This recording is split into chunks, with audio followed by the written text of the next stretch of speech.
Hi, എല്ലാവർക്കും PMK മീഡിയയിലേക്ക് സ്വാഗതം.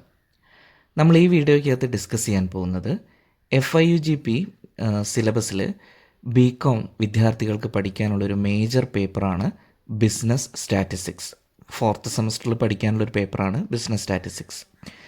ഇതിൻ്റെ സിലബസ് നമ്മൾ ഡീറ്റെയിൽഡ് ആയിട്ടൊന്ന് ഡിസ്കസ് ചെയ്യാൻ പോവുകയാണ്.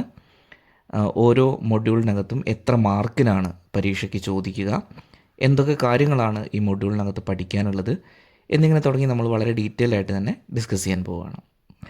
ഈ പേപ്പറിൻ്റെ ആകെ ക്രെഡിറ്റ് എന്ന് പറയുന്നത് 4 ഇതിൻ്റെ ക്രെഡിറ്റ് വരുന്നത്. ഇതിൻ്റെ ടോട്ടൽ മാർക്ക് എന്ന് പറയുന്നത് മൊത്തം മാർക്ക് 100 ആണ്.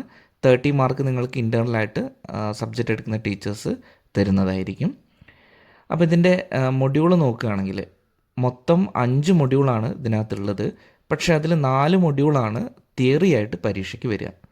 5ാമത്തെ മൊഡ്യൂൾ പ്രാക്ടിക്കൽ ഓറിയൻറ്റഡ് ആയിട്ടുള്ള കാര്യങ്ങളാണ്, ഓപ്പൺ എൻഡഡ് മൊഡ്യൂളാണ്.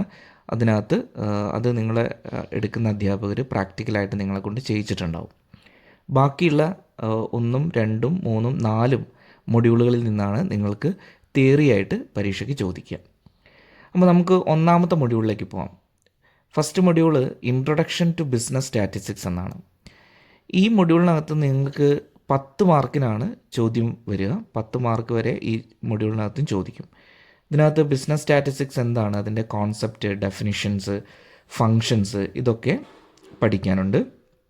അതോടൊപ്പം തന്നെ സ്റ്റാറ്റിസ്റ്റിക്കൽ മെത്തേഡ്, ഡിസ്ക്രിപ്റ്റീവ് മെത്തേഡായിട്ടുള്ള univariate, an overview of bivariate, multivariate ഇതൊക്കെ പഠിക്കാനുണ്ട്.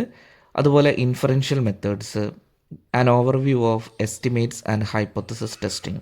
ഇത്രയും കാര്യങ്ങളാണ് ഈ ഒരു ഫസ്റ്റ് മൊഡ്യൂളിനകത്ത് നിങ്ങൾക്ക് പഠിക്കാനുള്ളത്. അപ്പോൾ ഇതിൻ്റെയൊക്കെ തന്നെ 1 വേർഡ്, അതായത് 3 മാർക്കിൻ്റെ ചോദ്യങ്ങൾ, 1 വേർഡായിട്ട് ചോദിക്കാൻ സാധ്യതയുള്ള 3 മാർക്കിൻ്റെ ചോദ്യങ്ങൾ ഈ ചാനലിൽ തന്നെ ഉടൻ തന്നെ അപ്ലോഡ് ചെയ്യുന്നതായിരിക്കും. ഈ വീഡിയോ അടുത്ത ദിവസങ്ങളിലായിട്ട് എല്ലാ മൊഡ്യൂളിനകത്തുനിന്നും 1, 2, 3, 4 മൊഡ്യൂളിനകത്തുനിന്ന് 3 മാർക്കിന് ചോദിക്കാൻ സാധ്യതയുള്ള എല്ലാ ക്വസ്റ്റ്യൻസും ഇതിനകത്ത് അപ്ലോഡ് ചെയ്യുന്നതായിരിക്കും. ഓക്കെ, അപ്പോൾ നമ്മൾ 2ാമത്തെ മൊഡ്യൂളിലേക്ക് എത്തുമ്പോൾ 2ാമത്തെ മൊഡ്യൂള്, ആദ്യത്തെ മൊഡ്യൂൾ തീർത്തും തിയറിയാണ് കേട്ടോ, അതിൽ പ്രോബ്ലം ഒന്നും വരുന്നില്ല. 2ാമത്തെ മൊഡ്യൂളിലേക്ക് എത്തുമ്പോഴാണ് കോറിലേഷൻ ആൻഡ് റിഗ്രഷൻ അനാലിസിസ്. ഇത് 20 മാർക്കിനാണ് നിങ്ങൾക്ക് ചോദിക്കുക. ഈ ഒരു ഭാഗത്തുനിന്ന് നിങ്ങൾക്ക് പരീക്ഷയ്ക്ക് വരാൻ സാധ്യതയുള്ളത് 20 മാർക്കിനാണ്. അതിൽ കോറിലേഷൻ നമുക്ക് പഠിക്കാനുള്ളത്, കോറിലേഷൻ്റെ ഡെഫിനിഷൻ പഠിക്കാനുണ്ട്. പിന്നെ Karl Pearson's coefficient of correlation, rank correlation.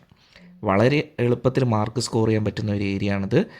ഇത് നന്നായി പഠിക്കുക. ഇത് സ്റ്റാറ്റിസ്റ്റിക്സിൻ്റെ ഒരു ചെറിയ പാർട്ടാണ്.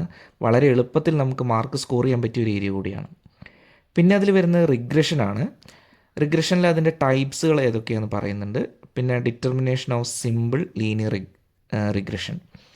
ഇത്രയും കാര്യങ്ങളാണ് ആ ഒരു റിഗ്രഷൻ്റെ ഭാഗത്തുനിന്നും പഠിക്കാനുള്ളത്. അപ്പോൾ ഈ റിഗ്രഷനും കോറിലേഷനും നന്നായി പഠിച്ചോളുക. അതിനകത്ത് മാർക്ക് സ്കോർ ചെയ്യാൻ പറ്റുന്ന ഒരു ഏരിയയാണ്. 20 മാർക്കാണ് അതിനകത്ത് നിന്നുള്ളത്. പിന്നെ വരുന്നത് സെറ്റ് തിയറിയാണ്. 3ാമത്തെ മൊഡ്യൂളിലേക്ക് എത്തുമ്പോൾ സെറ്റ് തിയറിയാണ്. പക്ഷേ സെറ്റ് തിയറി ആണെങ്കിൽ കൂടിയിട്ട് അതിൽ പ്രോബബിലിറ്റിയും പെർമ്യൂട്ടേഷനും കോമ്പിനേഷനും ഒക്കെ തന്നെ വരുന്നുണ്ട്. 20 മാർക്കാണ് ഇതിനുള്ളത്. ഈ ഒരു മൊഡ്യൂളിനകത്ത് നിന്ന് നിങ്ങൾക്ക് വരാൻ സാധ്യതയുള്ളത് 20 മാർക്സിനാണ്. അപ്പോൾ അതിനകത്ത് സെറ്റ് തിയറി എന്താണ്, വെൻ ഡയഗ്രാം എന്താണ്, ഈ സെറ്റ് തിയറിയും വെൻ ഡയഗ്രാം ഒക്കെ തന്നെ ഓൾറെഡി ഈ ചാനലിൽ അപ്ലോഡ് ചെയ്തിട്ടുണ്ട്. അത് ഡീറ്റെയിൽ ആയിട്ട് നിങ്ങൾ കണ്ടു കഴിഞ്ഞിട്ടുണ്ടെങ്കിൽ എന്താണെന്ന് വളരെ വ്യക്തമായിട്ട് തന്നെ മനസ്സിലാക്കാൻ സാധിക്കും. അതോടൊപ്പം തന്നെ പ്രോബബിലിറ്റി, അതിൻ്റെ കോൺസെപ്റ്റ്, അതുപോലെ meaning and definitions, approaches to probability, അത് വളരെ ഇമ്പോർട്ടൻ്റ് ആണ്. അപ്രോച്ചസ്, അതുപോലെ കണ്ടീഷണൽ പ്രോബബിലിറ്റി. സാധാരണഗതിയിൽ ഈ പ്രോബബിലിറ്റി പറയുമ്പോൾ ഇതിനകത്ത് പിന്നെ തിയറംസുകളാണ് വരുന്നത്. തിയറത്തിൽ വരുമ്പോൾ അഡീഷൻ തിയറവും മൾട്ടിപ്ലിക്കേഷൻ തിയറവും. ഇതിലൊരു ഇൻവേഴ്സ് പ്രോബബിലിറ്റി ഉണ്ട്, അത് ഈ മൊഡ്യൂളിൽ കാണുന്നില്ല. അതായത് ബേസ് തിയറത്തിൻ്റെ ഒരു പാർട്ട് വരാറുണ്ട്, അത് ഇതിൽ കാണുന്നില്ല. പക്ഷേ നിങ്ങൾ അതുകൂടി ഒന്ന് പഠിച്ചു വെക്കുന്നത് നന്നായിരിക്കും. കാരണം ചോദ്യകർത്താവിന് ഇഷ്ടപ്പെട്ട ഒരു ഏരിയ ആണത്.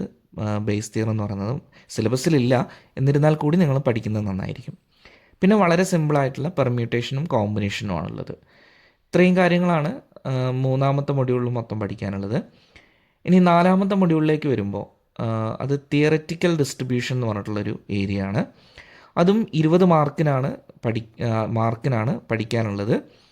അപ്പോൾ അതിൽ basic assumptions and characteristics of theoretical distribution, probability distribution, fitting probability distribution, അതുപോലെ binomial distribution, Poisson distribution, normal distribution.